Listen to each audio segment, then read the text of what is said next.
Kufuatia video klipu ambayo ilienea katika mitandao ya kijamii wiki iliyopita ikimwonyesha mwalimu shupavu kabisa, Mwalimu Yusuf mwenye ulemavu akimuomba Rais Samia Suluhu Hassan amsaidie baadhi ya vitu ambavyo vitamsaidia katika kufanikisha majukumu yake ya kila siku na kuharakisha maisha yake kiujumla.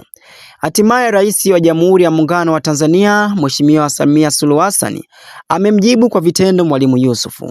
Kupitia ukurasa wa mwanahabari Khan Mbaruko zimeonyeshwa baadhi ya picha ambazo Mwalimu Yusuf zinaonyesha akipokea bajaji ambayo imetoka Ikulu. Mawasiliano kwa maagizo ya Rais Samia Suluhu Hassan kama sehemu ya kutimiza ahadi yake ya kumsaidia Mwalimu Yusuf. Huna mtazamo gani ndugu mtazamaji wa Varada Online TV dhidi ya iko kitu ambacho ameweza kukifanya mama wa taifa? Na haya ndo baadhi ya majukumu ambayo mama kama mama anatakiwa kuyatimiza na kuwajibika kuyatenda kwa watoto wake.